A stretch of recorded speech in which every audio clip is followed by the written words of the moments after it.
आजकल अपन सभी इसी चीज से सफर कर रहे हैं कि जो आजकल चल रहा है फ्रॉड, कि क्या कैसे कैसे कैसे फ्रॉड चल रहे हैं और किस तरीके से अपन उनसे बचा जा सकता है।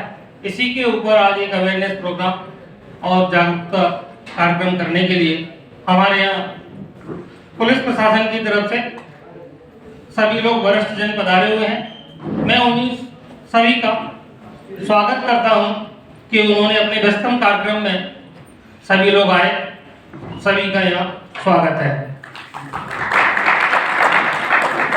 साथ ही साथ ये मंच अब मैं उनको देता हूं और उनसे निवेदन करता हूं कि और साथ ही हमारे अवशेष और मैडम से निवेदन करता हूं कि मैडम बुक के द्वारा, तपस्या मैडम से निवेदन करता हूं कि बुकों के द्वारा हमारे जो प्रशासन से लोग आए हैं उनका स्वागत करें।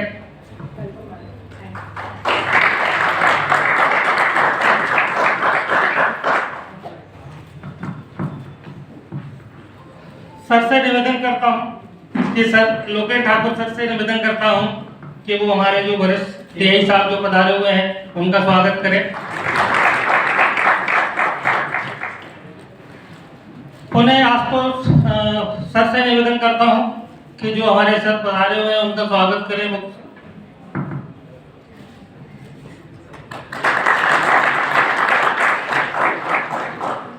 उन्हें तपस्या मैडम से निवेदन करता हूं कि वो जो मैडम प्रशासन की तरफ से पधारी हुई है उनका भी स्वागत करें।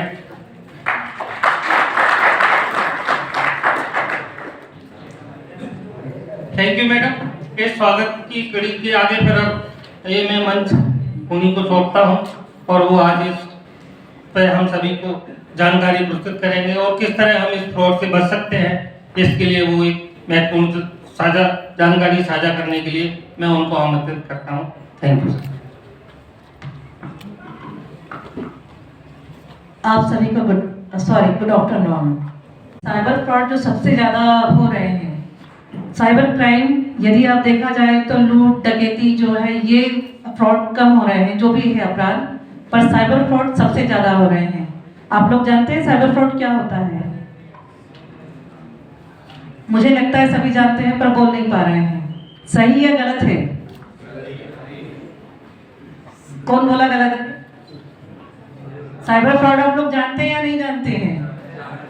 राइट, सभी लोग जानते हैं, थोड़ा बहुत सभी लोग जानते हैं, भले ज़्यादा ना जानते हो। साइबर फ्रॉड जो अपराधी है, साइबर अपराधी जो रहता है वह किस तरीके से करता है ये जानते हैं आप लोग? कंप्यूटर, मोबाइल, जो भी हमारी साइट्स रहती हैं, सोशल साइट्स जो रहती हैं, इस तरीके से जो है वो हमारे साथ साइबर फ्रॉड करता है। साइबर फ्रॉड को हम लोग दो कैटेगरी में बांट सकते हैं। एक फाइनेंशियल रहता है, दूसरा सोशल मीडिया रहता है। सोशल मीडिया फ्रॉड क्या होता है ये आप लोग जानते होंगे या नहीं जानते मुझे नहीं मालूम, पर फेसबुक, इंस्टाग्राम आप सभी लोग चलाते हैं। फेसबुक पे यदि कोई अननोन रिक्वेस्ट आती है जिसको आप नहीं जानते हैं, क्या आप लोग उसको एक्सेप्ट करते हैं? राइट, कभी भी अननोन रिक्वेस्ट जो आती है उसको कभी एक्सेप्ट नहीं करना। कई बार क्या होता है कि साइबर अपराधी हम लोगों से, यदि आप लड़के हैं तो आपसे लड़की बन करके बहुत ज्यादा फ्रेंडशिप करेंगे, यदि आप लड़कियां हैं तो आपसे लड़के बन के वो फ्रेंडशिप करने की कोशिश करते हैं और 2-4-10 दिन में वो इतना ज्यादा आपसे अपनी दोस्ती बढ़ा लेते हैं कि आपको लगता है नहीं यार ये सबसे अच्छा दोस्त है मेरा।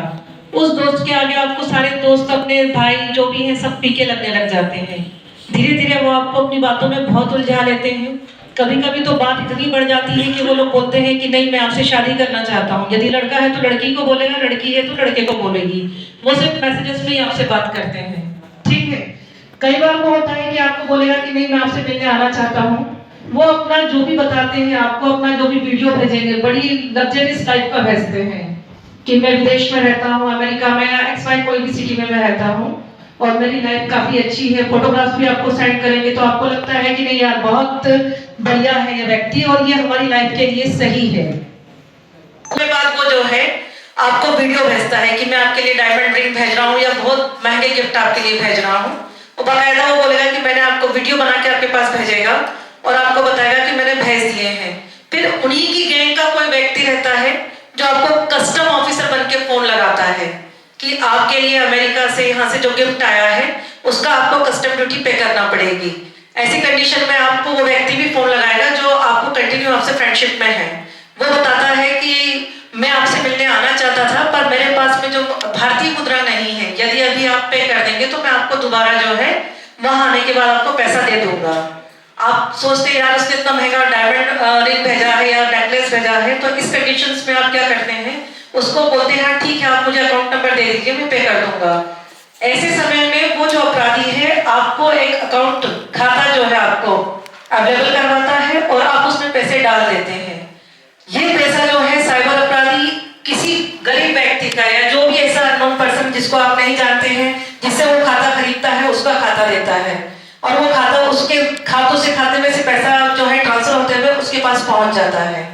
जब कभी ऐसा कोई आपके साथ में वाकया होता है या कोई आपको इस तरह से डिमांड करता है तो आप लोग ऐसे व्यक्ति की किसी भी बातों के झांसों में ना आए और ना ही किसी का ऐसा एक्सेप्ट को आप स्वीकार करें, तो आप साइबर फ्रॉड से बच सकते हैं। साइबर फ्रॉड जो है ये सोशल मीडिया का एक बताया है, एक मैंने बताती हूँ आपको वीडियो कॉल होते हैं। आप लोगों के पास में यदि व्हाट्सएप पे कोई वीडियो कॉल आता है, अननोन कॉल आता है, तब आप लोग क्या करेंगे? राइट। यदि इस तरह का कोई अननोन कॉल आता है तो आप उसको एक्सेप्ट ना करें और उसको उठाएं भी नहीं। और यदि आपको ऐसा लगता है कि आपको जरूरी लगता है या गलती से आप उठा लेते हैं तो उसके कैमरे पे आप अपना थंब रख दीजिए ताकि आपका फोटोग्राफ्स उनके पास में ना जा पाए। यदि आपका फोटो उनके पास चला जाता है, गलती से आप उठा लेते हैं, फोटो उनके पास चला जाता है, तो फिर वो आपकी फोटो सिर्फ चेहरा आपका रहेगा, बाकी नीचे का बॉडी पोर्शन वो किसी और व्यक्ति का उसमें एडिट करके इस तरह का बना देते हैं और फिर आपको ब्लैकमेल करेंगे कि यदि आपने हमको पैसा नहीं दिया या जो भी पैसा नहीं दिया तो आपके जो है कॉन्टेक्ट लिस्ट में जितने भी नंबर हैं उनके पास में जो है ये फोटो भेज दी जाएगी। ऐसी कंडीशंस में सभी लोग डर जाते हैं, विशेष तौर पे लड़कियां तो ज्यादा डर जाती हैं। वो नहीं चाहते हुए भी मम्मी से, पापा से या दोस्तों से पेमेंट लेकर के उस खाते पे डलवाती है। यदि आपने एक बार खाते में पैसे डलवाना शुरू किया तो उनकी डिमांड कभी भी खत्म नहीं होगी और आप लोग पूरा नील हो जाएंगे। यदि ऐसी कोई कंडीशन होती है कि यदि गलती से आप फोन उठा लेते हैं, कोई आपको ब्लैकमेल करता है, तो सबसे पहले आप 1930 पे कॉल करके अपनी शिकायत को रजिस्टर्ड करवाएंगे।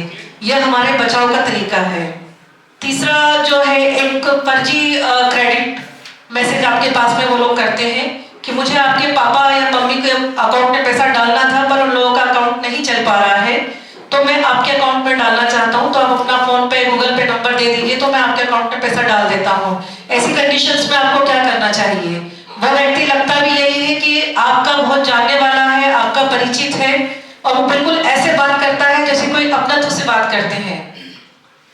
ये एक वाक्य मैं अपने साथ का बताती हूँ। जैसे मेरे पास में कॉल आया था कि लीना मैं आपका जियाजी बोल रहा हूँ और मुझे जो है आपके पापा के खाते में पैसे डालना थे पर वो नहीं, उनके खाते में नहीं जा पा रहे हैं, इसलिए आपका फोन पे नंबर दे दो।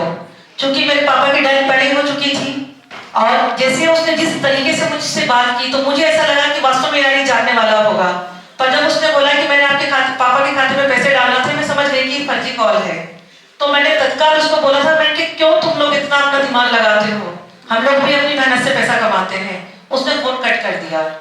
बस यही अवेयरनेस हम लोगों में होना चाहिए। और उस समय में साइबर में भी नहीं थी, ईओडब्ल्यू में थी, पर कंटिन्यू हम लोग पेपर पढ़ते रहते थे। पेपर जो है न्यूज़पेपर, आप सभी लोग पढ़िए। न्यूज़पेपर में साइबर फ्रॉड किस तरीके से होता है, एक दो घटनाएं तो छपी जाती हैं। यदि आप लोग पढ़ते हैं तो आप लोगों को पता रहेगा कि साइबर फ्रॉड किस तरह का रहता है। आप लोग वीडियो देखते हैं, यूट्यूब देखते हैं, फेसबुक पे भी कई तरह की चीजें साझा होती होंगी आप लोगों के साथ में।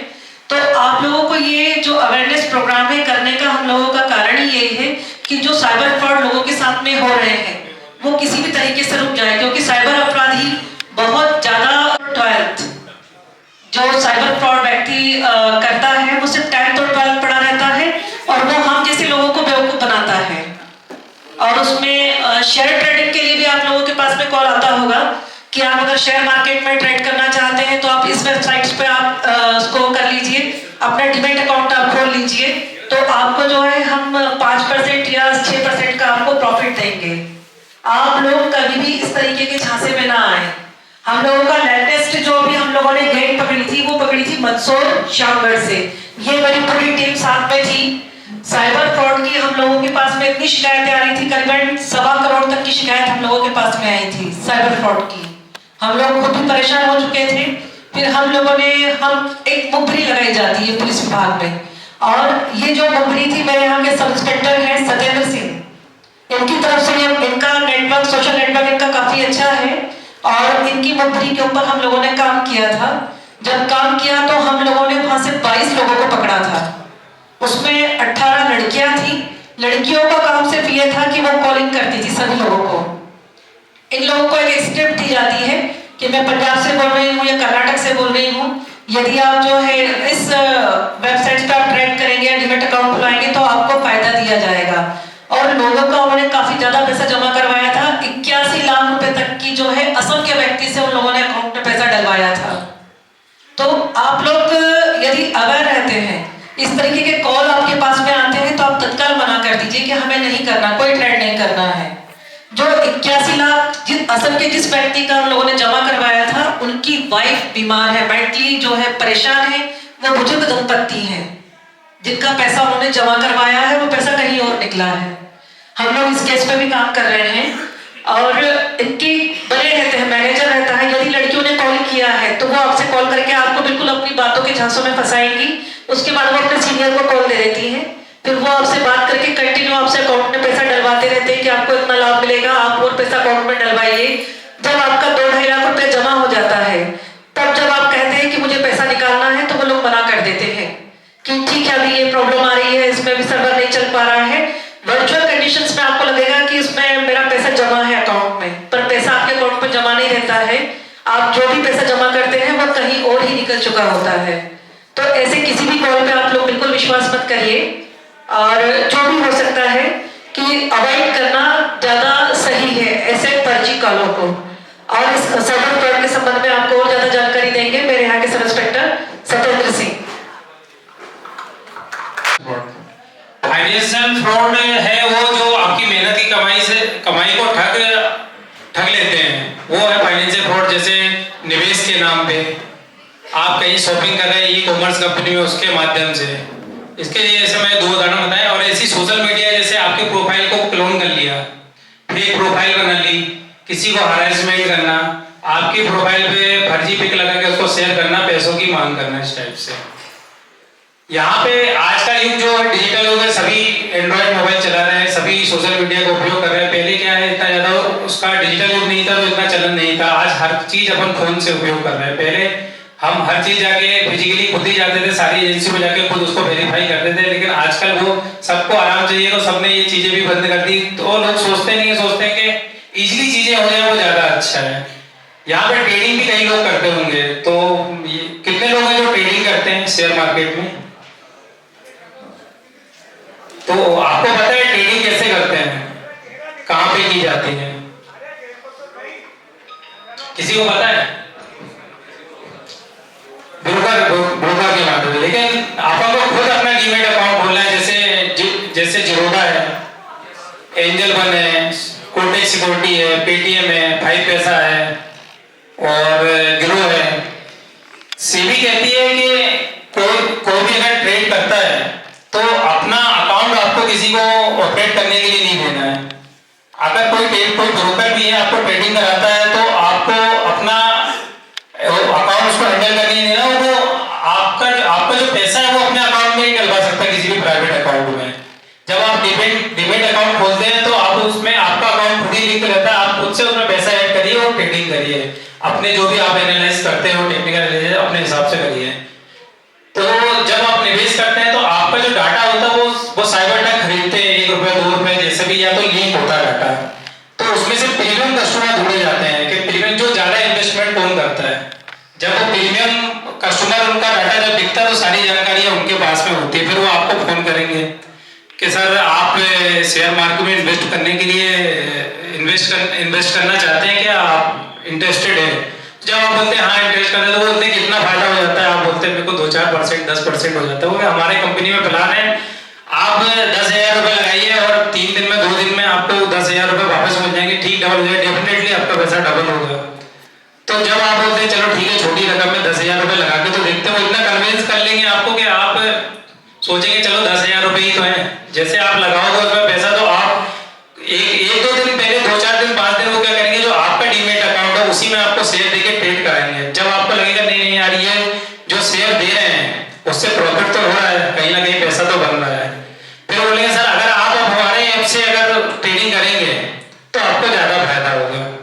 तो फिर बोलेंगे आप बोलेंगे चलो ठीक है इतना जेन्युइन है, क्योंकि वो इतना विश्वास दिला देते हैं कि फिर वो आपको लिंक भेजेंगे, आप अपनी सारी डिटेल, आप आधार कार्ड उनको दे देंगे, पैन कार्ड दे देंगे और आपका वो डीमेट अकाउंट उनके दिखा दे देंगे अपने ही ऐप में।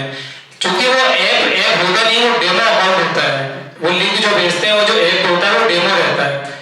आपको वो ऐप भी उसमें शेयर भी दिखाएंगे कि आपको इतने शेयर खरीदे, आपका फायदा भी उसमें दिखेगा कि आपने आज उसमें 10,000 लगाया उसमें 25,000 रुपए हो गया आज आपका।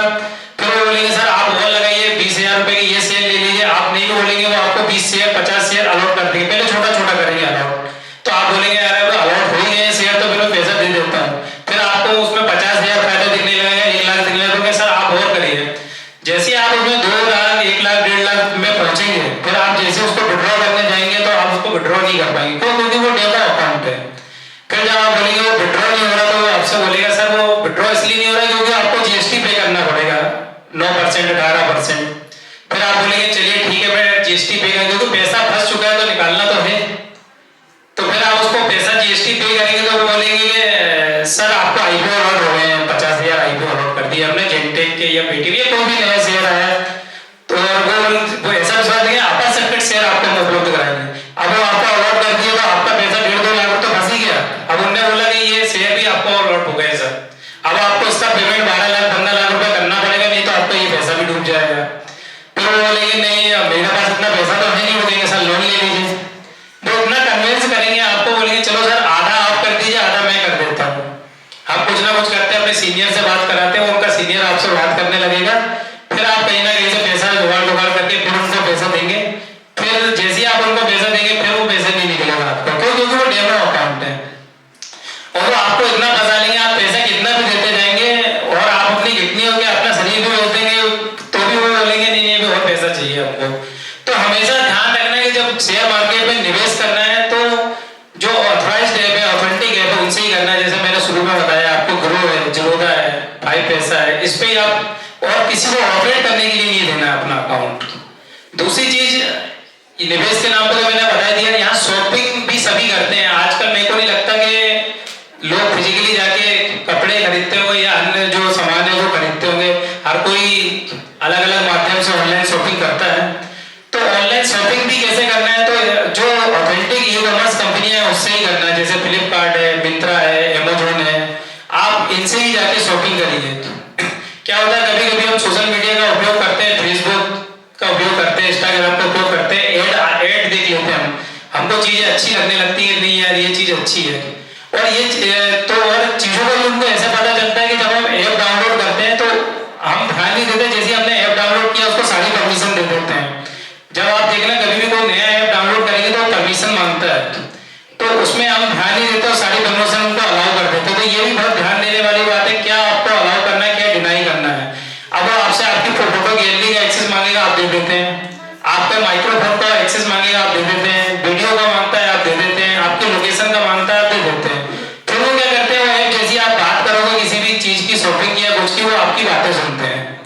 जब आप देखना 10 मिनट आप फ्रिज की अपने घर पे बात करने लगोगे, इसी की बात करें या एक आध बार सर्च कर लिया आपने, उसकी कैचेस उसमें एक सेव हो जाती हैं।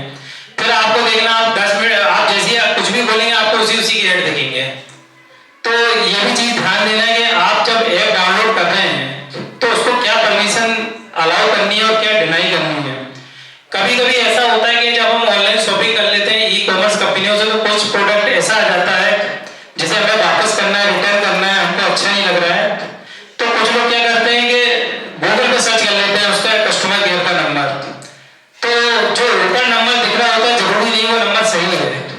ऐसा उसमें भी होता है, जैसे आपने रेलवे टिकट बुक किया और आपको उसको अर्जेंट में कैंसिल करना है, फ्लाइट टिकट आपने कर लिया, होटल कर लिया, आपको यह होटल बुकिंग के नाम पे, तो आप गूगल सर्च करें। गूगल सर्च करने से पहले हमेशा ध्यान देना है कि जो नंबर आपको दिख रहा है वो नंबर सही है या नहीं, इसका जरूर ध्यान देना है। तो हमेशा जब आप शॉपिंग कर रहे हैं उसको रिटर्न करना है या उसको उसको वापस करना है तो उसके अथॉराइज्ड ऐप पे हेल्प में जाके जो नंबर मिले उसी पे आपको कंप्लेन करना है। आप गूगल से उठा के मत करिए, क्योंकि फ्रॉडस्टर क्या करते हैं, सेम वैसी साइट बना देते हैं और उसमें अपना हेल्पलाइन नंबर डाल देते हैं। जब आप उनको फोन करोगे तो बोलेंगे हाँ हाँ सर बिल्कुल मैं समझ गया हूँ आपकी समस्या और इसमें आपको कुछ स्टेप पूरे करने होंगे, तो उसी समय वो आपका OTP ले लेंगे या कोई लिंक डाउनलोड करवा देंगे जिसमें और लिंक डाउनलोड कराने के बाद आपका सारा डाटा उनके पास चले जाता है या मोबाइल आपका रिमोट में चला जाता है। जैसे कई बार टीम व्यूअर डाउनलोड करा देंगे, जैसे टीम व्यूअर ऐप डाउनलोड करा देते हैं तो उसमें टीम व्यूअर में क्या होगा कि जो भी आपके पास OTP आएंगे वो उनके पास जाएंगे। तो हमेशा ध्यान रखना है ऐप डाउनलोड करते समय भी कि कौन से ऐप डाउनलोड करना है, जो प्ले स्टोर पे अवेलेबल है वो ऐप डाउनलोड करना है। और आपको कभी भी अपनी पर्सनल डिटेल किसी को नहीं बतानी, ये हमेशा ध्यान रखना है। कोई भी लॉ इन्फोर्समेंट एजेंसी है, जो लॉ एजेंसियां हैं जैसे RBI जैसे बैंकिंग एजेंसी भी है, RBI हो गया या ये ICICI बैंक या HDFC बैंक, या लॉ एजेंसी में जो पुलिस हो गई, CBI हो गई, कस्टम हो गया, ये नारकोटिक्स हो गया, ये कभी भी आपको फोन करके कभी भी आपकी पर्सनल जानकारी नहीं मांगते। तो हमेशा जब कोई पर्सनल जानकारी मांगे तो आपको हमेशा चीजों को वेरीफाई करना है, मतलब और समझना है और रुकना और सोचना है कि ये चीज कहीं ना कहीं हमारे साथ गलत हो रही है, क्योंकि कोई भी आपकी पर्सनल जानकारी कभी भी फोन पे नहीं मांगता। दूसरी चीज डिजिटल अरेस्ट का बहुत ज्यादा चल रहा है। डिजिटल अरेस्ट तो आपने भी सुना होगा, सबने ही सुना होगा। कई लोग यहाँ पे 2 करोड़ भी दे रखे हैं। 2 करोड़ की भी हमारे पास एक कंप्लेन आई थी, 1.25 करोड़ की भी कंप्लेन है। एक रिटायर हो गए थे तो उनके 13 लाख रुपए चले गए थे। तो ऐसा है जो सोचते हैं कि मतलब नहीं चलो ठीक है ये तो सुना रहे हैं मुझे नहीं, तो साइबर फ्रॉड किसी के साथ भी हो सकता है। ऐसा नहीं है कि आपको बहुत समझ है तो नहीं, ऐसा कुछ भी नहीं। साइबर फ्रॉड किसी के साथ भी हो सकता है। बहुत पढ़े लिखे लोग भी आते हैं और इंडस्ट्रियलिस्ट भी है, उनके साथ भी फ्रॉड हो जाता है। तो डिजिटल ये बस समझने वाली, अगर कोई बोलता है कि आपको डिजिटल अरेस्ट कर लिया गया है तो आप बिल्कुल इस पे ध्यान दीजिए। ऐसे कोई कानून है ही नहीं। एक और ऐसा साइबर अपराध जैसे हमारे यहाँ जो आते हैं, मैं वही बता रहा हूँ जो अधिकतर आते हैं। एक है टेलीग्राम पे ऑनलाइन टास्क को लेके। अनएम्प्लॉयमेंट है तो लोग सोचते हैं वर्क फ्रॉम होम कर लें और कुछ पैसा कमा लें। तो आप जैसी सोशल मीडिया चलाते हैं तो ऐड मिलता है आपको, ऐड देखते हैं आप और उसमें चले जाते हैं और टास्क पूरे करते हैं। शुरू में तो आपको 200 रुपए, जैसे आप टास्क पूरे करेंगे 200, 300, 500, 1000 रुपए तक, 2000 रुपए तक, 5000 रुपए तक भी आपको देंगे। तो आपको बिल्कुल विश्वास दिला देंगे नहीं बिल्कुल जेन्युइन कंपनी है, आप टास्क पूरे करते जाइए, आपको पैसे मिलते जाएंगे। फिर उसके बाद आपसे वो रजिस्ट्रेशन फीस मांगेंगे, फिर आपको इन्वेस्टमेंट कराएंगे उसमें। ऐसे कराते कराते आप भी उनके जाल में फंस जाएंगे। तो ये वर्क टू फ्रॉम जो होम है वो भी देख लेना है कि चीजें ऑथेंटिक है ही नहीं, कंपनी ऑथेंटिक है कि नहीं है, वेरीफाई जरूर करना है। किसी भी चीज को वेरीफाई करे बगैर कोई भी काम नहीं करना है। जैसे ई-KYC को लेके बहुत फ्रॉड होता है। तो कोई अगर बोलता है कि आपका आधार कार्ड में ये कमी है, पैन कार्ड में ये कमी है, बैंकिंग आपके इसमें फॉर्म में ये कमी है, तो आप कहना ठीक है, आप किस संस्था से बोल रहे हैं, मैं वहीं आके उसको वेरीफाई करूंगा। ऑनलाइन वेरीफाई कुछ भी नहीं करवाना है, क्योंकि ऑनलाइन वेरीफाई के नाम पे ये आपके पास OTP आ जाएगा और आप OTP बता देंगे और आपका पूरा बैंक अकाउंट खाली हो जाएगा। उनके बताए, अगर कोई अननोन व्यक्ति ये भी बताता है या कोई बैंकिंग अधिकारी भी बन के बोल रहा है, आपको कोई लिंक दे रहा है, उस ब्लू लिंक पे भी क्लिक नहीं करना है। अभी शादी का सीजन चल रहा है तो बहुत लोग आपको भेजेंगे कि इनविटेशन कार्ड है, ये आपका इनविटेशन कार्ड भेजा है, ये देखिए आपको।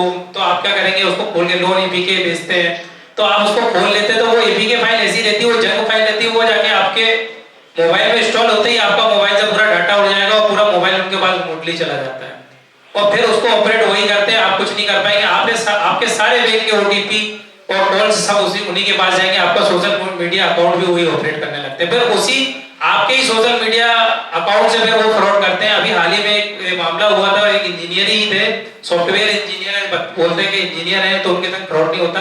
फ्रॉड नहीं होगा, उनको तो इतनी समझ होगी, मतलब अवेयर होंगे। तो उनने वो APK फाइल इंस्टॉल कर ली।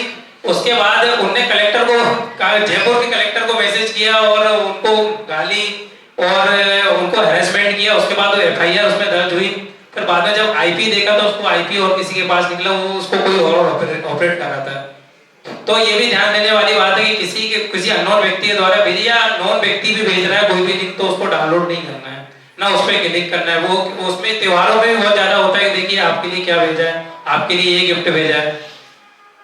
और एक अपराध है, लॉटरी के चक्कर में कभी नहीं पड़ना कि आपके ये लॉटरी लग गई, वो लॉटरी लग गई, तो आप फिर उससे पूछेंगे कैसे मिलेगी, हमने कार जीत गए या टॉय जीत गए, तो बोलेंगे ठीक है मिल गई, अब आपको जीएसटी, फिर वही कहानी, आपको जीएसटी और ये भरना है, तो चीजों को वेरीफाई जरूर करना है। अधिकतर जो साइबर क्राइम है, ये बात बहुत मतलब महत्वपूर्ण है, ये समझ लीजिए आप, जो अधिकतर जो साइबर क्राइम है उसको होने के 3 बड़े कारण हैं। एक है लालच, जो ये निवेश के नाम पे मोटा मुनाफा, लॉटरी, आपको बहुत ज्यादा फायदा, अगर आप इसमें पड़ गए तब आपके साथ साइबर फ्रॉड होगा, जो है लालच। दूसरा है इसका डर, जैसे आपकी प्रतिष्ठा, आपकी सामाजिक प्रतिष्ठा धूमिल करना, जैसे सेक्सटॉर्शन, फेसबुक पे आपको अननोन रिक्वेस्ट आ जाए या ये सब चीजों से आपको डराते हैं, तो डरना नहीं है। और तीसरा इसका बड़ा कारण है वो अज्ञानता, आप अगर अवेयर नहीं होंगे तो आपके साथ में साइबर फ्रॉड होगा।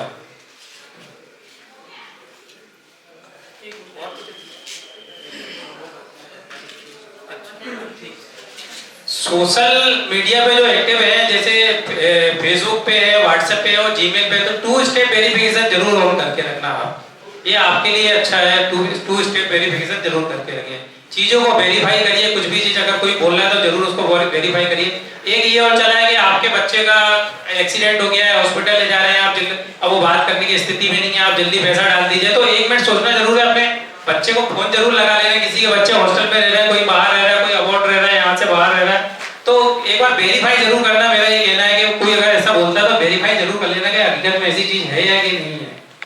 और इसके नाम पे भी बहुत ज्यादा मैडम ने बताया कि आपके नाम पे पार्सल आया है, इसमें नार्कोटिक्स निकले, इसमें ड्रग्स है, इसमें और भी ऐसा कोई सब्सटेंस है जो मतलब इससे आपको जेल हो सकती है, आपके ऊपर एफआईआर हो जाएगी, तो कहना भैया ठीक है एफआईआर हो जाएगी लेकिन मैं वेरीफाई जरूर करूंगा। एकदम से मतलब वही है जो अभी माननीय प्रधानमंत्री जी ने बोला है कि सबसे पहले अगर ऐसा कोई फ्रॉड मतलब ऐसा कोई कॉल आता है तो पहले आपको रुकना है, एकदम से कोई डिसीजन नहीं लेना, फिर सोचना है, उसके बाद ही डिसीजन लेना है कि एक्चुअल में ऐसी चीज है कि नहीं। अगर आपने तुरंत इसमें मतलब अगर आपने तुरंत की बातों में आ गए तो आप बिल्कुल शिकार हो जाएंगे। अगर आप रुकेंगे और सोचेंगे तो उसके बाद एक्शन लेंगे तो आप फिर उससे बच जाएंगे।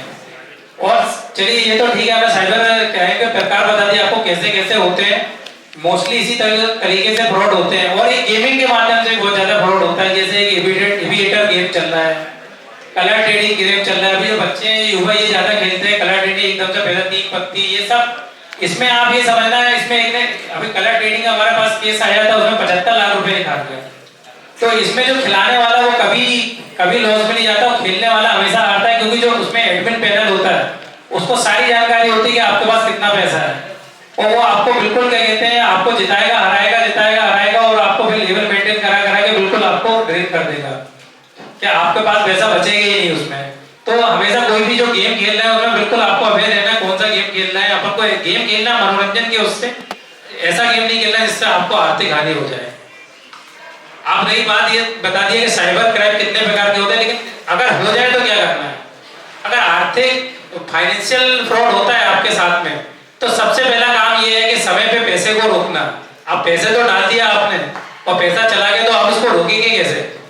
तो इसमें साइबर हेल्पलाइन नंबर है 1930, उस पर अगर आप कॉल करते हैं तो वो 7th लेयर अकाउंट को फ्रीज कर देता है। जैसे अगर मैं फ्रॉडेस्ट हूं और मैंने आपके सर के साथ फ्रॉड कर दिया और मैंने वो पैसा 7 जगह डाला, जैसे मैंने ये मैडम बेटे इनके अकाउंट में डाल दिया, सर बेटे उनके अकाउंट में और मैडम बेटे और उनके अकाउंट में डाल दिया, तो ऐसे करके 7 लोगों का अकाउंट को फ्रीज कर देगा, वो पैसा आपका वहां स्टेबल हो जाएगा। फिर उसके बाद जो कानूनी प्रक्रिया उसके तरह से आपको पैसा मतलब कोर्ट के माध्यम से वापस हो जाता है। लेकिन सबसे पहला काम यही है कि अगर साइबर फ्रॉड होता है तो सबसे पहले 1930 पे कॉल करना है। और अगर कभी ऐसा होता है साइबर हेल्पलाइन नंबर जो है वो कभी लगता नहीं, क्योंकि बहुत ज्यादा कॉल उसमें जाते हैं, तो www.cybercrime.gov.in पे भी जाके हम अपनी कंप्लेंट रजिस्टर करा सकते हैं, उससे भी इमीडिएटली खाते फ्रीज हो जाते हैं। उसमें अननोन नंबर और ये नंबर भी आप जाके ब्लॉक करा सकते हैं, जो फर्जी कॉल आ रहे हैं अगर आपको वो भी करा सकते हैं, इंटरनेशनल नंबर आ रहे हैं वो भी फ्रीज करा सकते हैं, आप उसकी भी रिपोर्ट कर सकते हैं।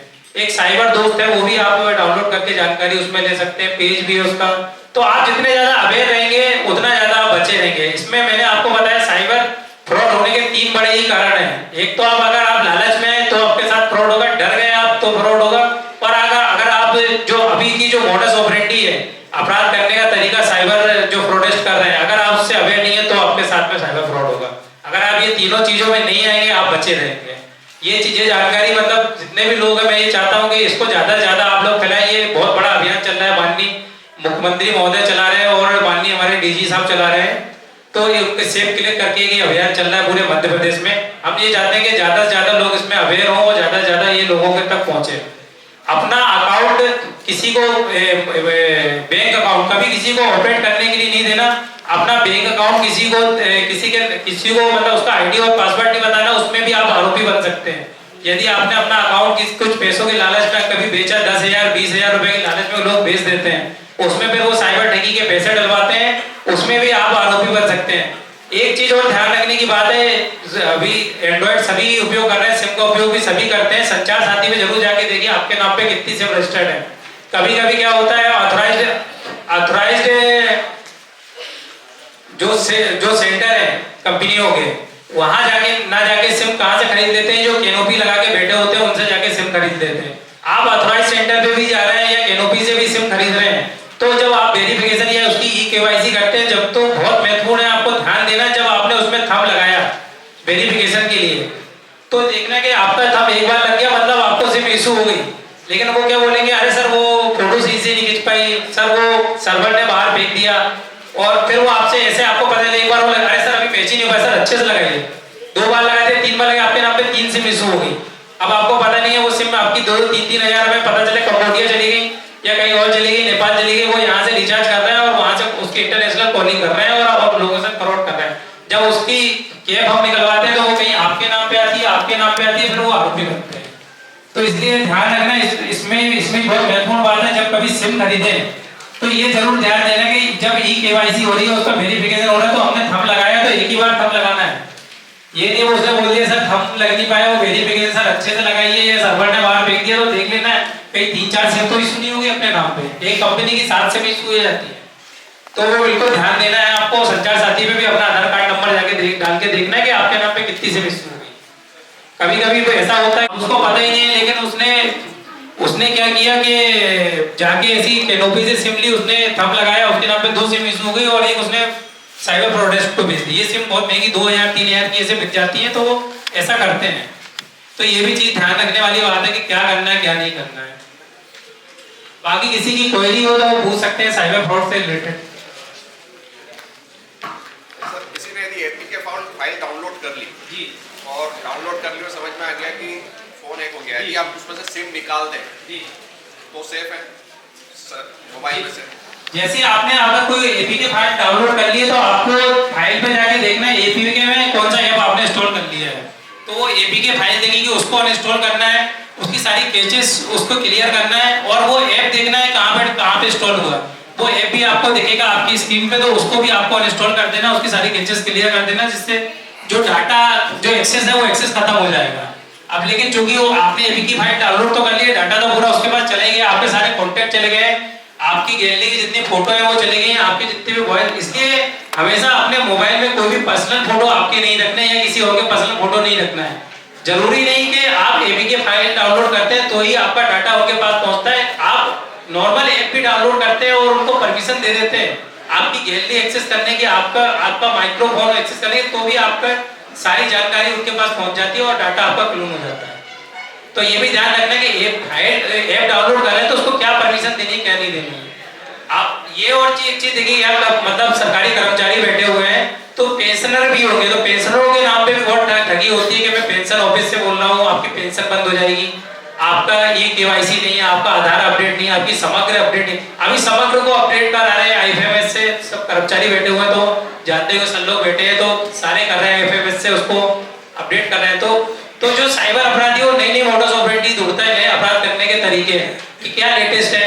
अभी आपसे बोलने लगेगा अरे सर मैं समग्र केंद्र से बोल रहा हूँ और आपका आईएफएमएस जो लिंक नहीं है, तो आप तुरंत बोलेंगे कि नहीं कर दो, आईएफएमएस से लिंक कर दो उसको, और आप तुरंत बोलेंगे मैं आधार कार्ड नंबर बता देता हूँ, ओटीपी आएंगे, आप बता दोगे, आपको पता भी नहीं चलेगा, आपने अपने बैंक खाता खाली करा दिया, अपना पूरा अकाउंट आपका खाली हो जाएगा जब तक। तो चीजों को भाई मैंने बोला कि अगर बोलना कि मैं समग्र केंद्र से बोल रहा हूँ, समग्र सेंटर से बोल रहा हूँ, तो कहना ठीक है वहीं आता हूँ, वहीं आके ही ऐसी करा दूंगा। बैंकिंग वाले भी बोलते हैं तो आपको बोलना है ठीक है आप कौन से बैंक से बोल रहे हैं, ठीक है मैं वहीं बैंक में आके उसकी केवाईसी करा दूंगा।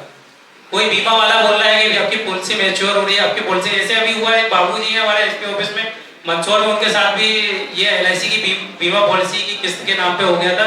तो फ्रॉड ऐसा है कि किसी के साथ साथ भी हो सकता है, जरूरी नहीं हम पुलिस में तो हमारे साथ नहीं होगा, या बैंकिंग में तो वो तो किसी के साथ भी फ्रॉड हो सकता है। तो आप जितना अवेयर रहेंगे और लालच से बचे रहेंगे तो आप उसके साथ फ्रॉड नहीं एक क्वेश्चन और था। जी यदि मान लो किसी का साइबर फाइनेंशियल फ्रॉड हो गया, जी। 1930 पे कंप्लेंट करी, कितनी देर में कंप्लेंट करने पर पैसा होल्ड हो जाता है?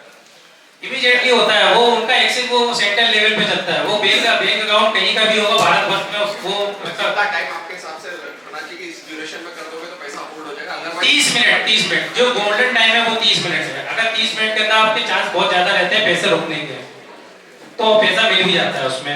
फिर ये क्या है, जब पैसा होल्ड हो जाता है तो फिर वो जैसे ही होल्ड होता है तो आप जाके कोर्ट में आके अपनी जाकर वो लगाइए, और आपसे प्रतिवेदन मांगता है कि उसमें कितना पैसा बचा हुआ आप बताते हैं और कोर्ट उसमें आदेश कर देता है, तो आपके अकाउंट में पैसा वापस रिटर्न आ जाता है। 30 मिनट गोल्डन टाइम है। 30 मिनट गोल्डन टाइम है वो।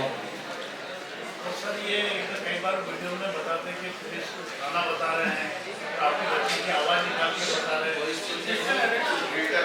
वो डिजिटल अरेस्ट का मैंने बताया ना आपको कि डिजिटल अरेस्ट जैसी कोई चीज नहीं होती, लेकिन आपके बच्चे के लिए मैंने बोला ना कि अगर ऐसा बता रहे हैं कि आपके बच्चे को रेप के केस में अरेस्ट कर लिया है या एक्सीडेंट हो गया है, तो आपको अपने बच्चे के वहाँ जाके पेरेंट्स जो गार्जियंस है उनको फोन लगाना है, और जो या हॉस्टल है तो उनके वहाँ जाके वेरीफाई, मैंने बोला वेरीफाई हर चीज को करना है। अगर आप वेरीफाई कर लेंगे तो आप बच जाएंगे। वेरीफाई तो बहुत जरूरी है करना कि ये बिल्कुल सही एजेंसी है कि नहीं। अब आजकल तो आप देख रहे हैं डिजिटल अरेस्ट में भी बिल्कुल ऐसा सेटअप जमा लेते हैं कि पुलिस वाले बैठे हुए पीछे, महाराष्ट्र पुलिस और ये पुलिस, और फिर आप अगर उस चीज को वेरीफाई करेंगे तो आपको जैसा, अगर आप अवेयर है कि डिजिटल अरेस्ट जैसा कुछ है ही नहीं, तो फिर आप उसके झांसे में नहीं आएंगे ना। अगर वो बोलेगा डिजिटल अरेस्ट कर रहा हो तो आपको पता ही है कि डिजिटल अरेस्ट जैसा कुछ होता ही नहीं, तो आप कैसे आएंगे उस पे झांसे। कोई भी लॉ एनफोर्समेंट एजेंसी या ये कोर्ट है, वो कभी भी व्हाट्सएप के माध्यम से और मतलब अदर सोशल मीडिया प्लेटफॉर्म के माध्यम से कभी भी वारंट जारी नहीं करता आपकी गिरफ्तारी के। डिजिटल वारंट जैसा कुछ भी नहीं है।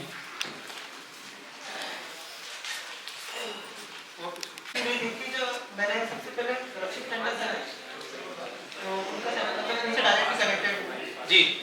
तो वो अक्सर साइबर सिक्योरिटी के बारे में बताते हैं जी कि आप कैसे अवेयर हो सकते हो। तो अभी सोशल मीडिया में कुछ ऐसा चल रहा था कि आप कुछ नंबर डायल करो तो पता चल जाएगा कि आपका मोबाइल हैक है या नहीं है। और उन्होंने कुछ एक वेबसाइट का नाम बताया था, मुझे अभी याद नहीं आ रहा, तो वहाँ पर आप वेरीफाई कर सकते हो कि आपका मोबाइल हैक है या नहीं है। कुछ ग्रीन बताता है, ग्रीन इंडिकेटर, तो आप समझ जाते हो कि आपका मोबाइल हैक नहीं है, पर रेड दिखाता है तो आपका मोबाइल हैक है। तो वो ऐसा कोई तो अभी हमारे संज्ञान में तो नहीं ना, हमने सुना है ऐसा कुछ भी। जब सेमिनार अटेंड किया था तो उन्होंने कुछ वेबसाइट का नाम बताया था। वेबसाइट जितनी अधिकारी वेबसाइट है मैंने तो बता दिया आपको, वही है I4C भी है जो अपनी जो MHA से चलती है, मिनिस्ट्री ऑफ होम अफेयर्स से, वो है एक जो अथराइज साइट है, वो मैं उसके बारे में बता रहा हूँ। उसमें अभी ऐसा कुछ भी मतलब हमारे तो नॉलेज में नहीं। वो तो फेक है ना सर, जो मोबाइल नंबर डायल करते हैं आपको। कभी कभी आप एक चीज और समझिए कि कुछ कोड ऐसे होते हैं जब जो आपसे डायल करवाने के बाद आपके सारे कॉल और OTP फॉरवर्ड होने लगते हैं। अगर आप कभी कभी अपन अवेयर नहीं है और अपन ने कोई किसी के बताने से कोई कोड डायल कर दिया तो आपके सारे नंबर के कॉल्स और OTP भी उसी के नंबर पे फॉरवर्ड होने लगेंगे, और ऐसे करने से आपके जो बैंक के OTP वो भी उसके मोबाइल में जाने लगेंगे। तो ये भी कोड फॉरवर्ड, कॉल जो फॉरवर्ड होता है OTP उसका भी कोड रहता है। और कभी कभी जो साइबर प्रोटेस्ट होता है वो भी कहता है कि आप ये नंबर डायल मतलब इसको डायल कीजिए, आपकी समस्या का इसमें निदान हो जाएगा, लेकिन वो आपके सारे कॉल उसमें फॉरवर्ड हो जाते हैं उसके बाद। तो ये भी ध्यान देना है कि अपन को मतलब मैंने बोला ना हर चीज को मतलब वेरीफाई जरूर करनी है कि अपन से जो डायल करवाया जा रहा है उसको सर्च जरूर, उसके बारे में स्टडी जरूर करना है कि अपन से जो करा रहा है वो सही है या नहीं। इससे अगर, क्योंकि आजकल देखिए आप जैसे गूगल पे जाएंगे तो सारी चीज उपलब्ध है, मतलब अच्छा भी है और बुरा भी है, हर सिक्के के दो पहलू, अच्छा बुरा सब जगह है। तो आपको वेरीफाई जरूर करना है, स्टडी जरूर करना उसके बारे में कि जो हमसे करा रहा है वो सही है कि नहीं।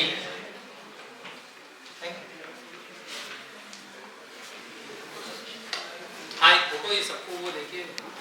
एसएस हॉस्पिटल के जो मालिक हैं, एसएस हॉस्पिटल के जो मालिक हैं, उन्होंने 15 रुपए बचाने के लिए सीमेंट की बोरी के लिए उन्होंने ऑनलाइन उसका नंबर लिया, ऑनलाइन बोरी से बचाने के लिए वो सीधा 3 लाख फ्रॉड हो गया उनसे। 3 लाख उनसे पेमेंट करा दिया और सीमेंट की बोरी भी नहीं मिली उनको। यही एसएस हॉस्पिटल जो फ्रीगंज में है, कल परसों की बात है। और अपने यहाँ जो चंदेल सर थे उनके साथ भी फ्रॉड हो गया है। अपने यहाँ एक डॉक्टर पहले अभी मकवाना जी है, उनसे पहले एक डॉक्टर थे, उनके साथ 13 लाख का फ्रॉड हुआ था। तो ये कभी भी किसी के साथ भी हो सकता है।